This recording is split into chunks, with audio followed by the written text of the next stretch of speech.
What up, y'all? Welcome to Political Fight Club. I'm Robert Durden. This episode, we're going to be talking about the jobs bill that just passed, the bipartisan, really crappy Republican bill just passed in the Senate. It's $1 trillion. And if you guys remember correctly, this bill originally was floated at about $2.2 trillion, and even the number $3 trillion was being floated when I first started the show like 5 months ago. And I told you guys then that the opening bid was way too low and that likely the Senate would whittle this down to something like $800 billion to $1 trillion. That's where it ended up.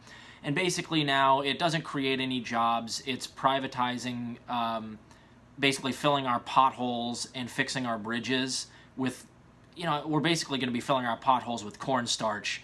It's woefully inadequate and it doesn't create any jobs really, so it's really a shitty ass bill. It also invests a tremendous amount of money, tens of billions of dollars, in carbon capture technology in an attempt to keep the fossil fuel industry alive. Now, that's all carbon capture technology is. It doesn't work. It's never been proven. It's bullshit. It's a PR stunt that the ExxonMobils of the world are running out there so that they can go, no, we don't have to stop drilling. We don't have to get off of fossil fuels. We'll just invest heavily in carbon capture technology and we can continue to do business as usual and it won't contribute to climate change, which they've recently, they've been exposed for knowing about contributing to since the 70s. So we've known that ExxonMobil lies to us. We know that the big oil is always going to do this type of thing, and they're in their death throes. They have no other choice, so they just run with this bullshit narrative that we're going to just invent or invest a bunch of money in carbon capture technology and all this other bogus stuff so that they can continue drilling and destroying our planet's atmosphere. So I'm going to read to you here from Common Dreams how they did that. I think it was $18 billion, or at least that's what they mentioned in the article. And now, of course, this bill goes to the House. The House will likely pass their $3.5 trillion infrastructure bill that Bernie Sanders helped craft. But here's the thing. That's not good enough, and it's going to go to the Senate after the House passes it, and that $3.5 trillion, you can guarantee that Sinema and Manchin are going to whittle that down to $1.5 trillion. And then we get, something that's like $2 to $3 trillion between the two bills, which is, a quarter measure of what we need to fight climate change and get our infrastructure taken care of. And we can thank Joe Biden for wanting to work with the Republicans and not wanting to push Joe Manchin for that outcome. So let's talk about this. This is from Brett Wilkins at Common Dreams.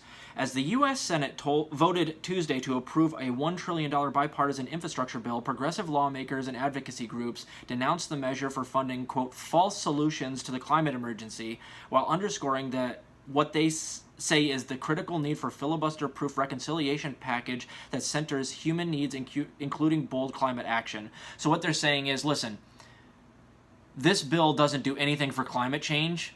If anything, it enables the fossil fuel industry to keep going, business as usual. So if we're going to pass this, you need to pass the budget reconciliation bill as is. Now, they're not going to get that because Manchin is stronger than the squad is, and the progressive caucus is a bunch of sold-out, corrupt pieces of shit. So he'll play hardball, the squad will fold, and he'll get exactly what he wants, which is all of the climate provisions other than maybe a tiny, tiny bit stripped out of the budget reconciliation bill. And then everybody will be happy. The squad will get nothing. They'll make a mountain out of a molehill victory that's like, oh, we're going to cut our carbon emissions 7.5% by the year 2013. Isn't that great? And that's what will end up happening. The Senate voted 69-30, with 19 Republicans joining the Democratic colleagues in favor of the 2,700-page Infrastructure Investment and Jobs Act. That's hilarious. It doesn't barely invest in either of those things. A move that Senate Majority Leader Chuck Schumer called an overdue step that revitalizes America's infrastructure and gives our workers, our businesses, and our economy the tools to succeed in the 21st century. If Chuck Schumer is telling you that is going to revitalize everything, you can basically bet your bottom dollar that it's not going to do anything like that, because Chuck Schumer doesn't give a fuck about climate change. He doesn't care about any of this stuff. He's just another rich oligarch. However, noting Monday's publication of an intergovernmental panel on climate change that I talked about in a previous episode, whose findings at the UN Secretary General Antonio Guterres called a code red for humanity, Jamal Bowman from New York said in a statement that the infrastructure bill does not adequately fund measures to address climate emergency. Echoing many of Bowman's concerns, the Congressional Progressive Caucus tweeted that Congress must invest in infrastructure that takes on the climate crisis and meets the needs of working families, and that CPC members won't support a bipartisan bill without a bold reconciliation bill to advance our priorities. Yeah, right. This is, again, virtue signaling. The squad's not going to do shit. And they use this language because they go, oh, we want it to have bold things in it that go with our priorities, when we all know that the Progressive Caucus doesn't go for anything bold. What they'll do is they'll take the crumbs that Pelosi allows them, and then they'll go out and virtue signal and say, look how bold we are. We're going to reduce our carbon emissions 7.5% by the year 2213. Fuck off. They're not going to stand up to the leaders. So this is just, again, words from the squad. I'll believe it when I see it. Like I said, they have the numbers to hold up anything that they want. What they should do is they should say, no, we're not going to pass a goddamn thing ever through the House. All of us are going to vote as a block of 10 and block everything that you guys want to pass, unless the Thrive Act, Ed Markey's Thrive Act, is included. It has to be in one of these. That would get us a good step towards the Green New Deal, and then you can have our votes. But what they'll do is they'll tweet like this, and then they'll be given a quarter measure of a quarter measure of a quarter measure of the things that they ran on, like the Green New Deal, and then they'll take that crumb, shine the world's biggest spotlight on it, and say, look what we got for you peasants. It's a crumb. It's an awesome crumb. Look at this crumb we got you. Aren't we awesome? To that end, Senator Bernie Sanders joined Schumer Monday in introducing a $3.5 trillion budget resolution that would fund a civilian climate corps, expand Medicare and child tax credit, invest in affordable housing, and provide a pathway to citizenship for millions of undocumented immigrants, as well as paid family and medical leave, tuition-free community college, universal pre-K for 3- and 4-year-olds. CPC members on Tuesday sent Schumer and White House Speaker Nancy Pelosi a letter asking them to ensure that lawmakers first adopt a, quote, robust reconciliation package that reflects our shared and long-standing investment priorities. Which, again, is the least they can do. Send a nicely worded letter to these sociopaths who run this country. And again, because they play nice with these people, they're not going to get shit. And when they get that not shit, they're going to shine a big spotlight on that not shit and say, look how awesome we are for getting you not shit. Lastly here, as Bloomberg senior climate reporter Leslie Kaufman writes, many of the bill's provisions are on the oil industry's wish list. The proposed legislation has more than $10 billion for carbon capture tech, transport, and storage, along with $8 billion for hydrogen, with no stipulation that the energy used to produce it comes from clean sources. A new liquid natural gas plant in Alaska won billions in loan guarantees, while other waivers in the bill will weaken environmental reviews of new construction projects, climate groups say.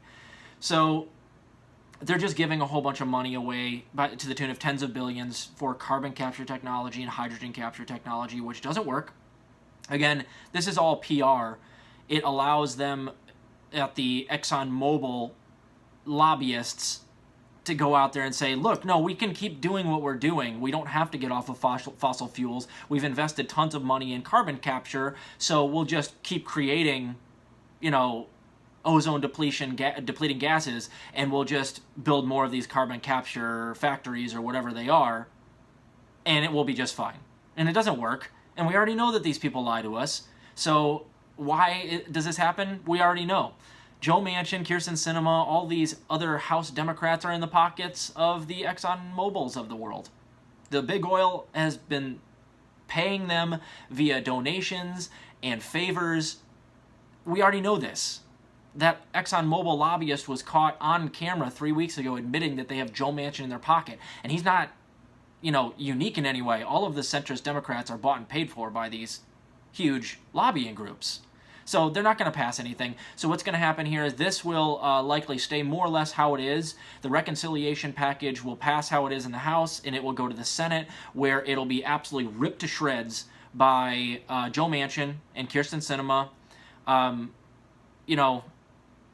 Because remember, these things have to bounce around. This bill that passed today in the Senate goes to the House. Don't know what they'll do with it. What they should do is just insist that, we're going to put the Thrive Act in the one that we're going to send to the Senate. I don't think they're going to do that. And then the one that they'll probably pass in the House right now at 3.5 trillion will go to the Senate. It'll get shredded to 1.5 trillion by Kirsten Sinema and Joe Manchin. And then it'll go back to the House, and we'll end up with something like, between the two bills, it'll be like 3 to 3.5 trillion between the two bills. And they'll call that an enormous victory for Joe Biden, even though it's, like I said, if this were a football analogy and we need to score a touchdown to win the game, this is like we get to like the 10-yard line. Bernie's Green New Deal would have gotten us to like the red zone with a chance to score. Elizabeth Warren's Green New Deal that she ran on at first, that was stronger than what she kind of pivoted to later, would have gotten us to maybe like the 50-yard line, maybe field goal distance. But I mean, Joe Biden's not even barely getting us out of our own end zone. So I really, this is, if it passes even the way that it is, it's almost an empty victory, because climate change is a sprint, and we're jogging, dragging our feet, and acting like the fact that we're, still moving is a good thing. It's, but if we really need a touchdown, a field goal isn't a victory. And he's not even getting us in field goal distance. So it's frustrating that all of these Democrats will go out there, and people that defend the status quo will go out there and act like, if we pass a certain amount of these bills that are a quarter measure of a quarter measure, that's still somehow a victory in a zero-sum game. If we don't get climate change under control in like the next 8 years or so, most scientists say that it's, we're point of no return. We might already be there, according to some people. And so these little quarter measures are not victories. The outcome is going to be the same whether we pass this at 3.5 trillion or 1.5 trillion when we really need 10 trillion. So it's like, no, pass the Thrive Act. Let's get on track for the Green New Deal. The squad should play hardball, hold some things hostage if they have to, vote as a block, but they're not going to do that. Absolutely not going to do it. And when Joe Biden gets a quarter measure of a quarter measure done, sometime in, September should be when the budget reconciliation package passes,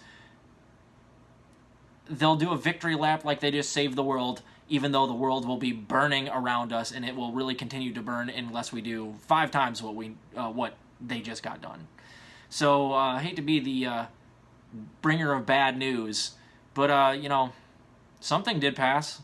It's a big piece of shit, but it did pass. So keep fighting the good fight out there, guys. I will try to do Chapter 6 of Matt Taibbi's The Divide later. We'll talk about short selling on Wall Street and how Wall Streeters never get even a slap on the wrist for collapsing economies, in stark contrast to, minorities and poor people and homeless people who basically get fines and jail time just for existing in this country.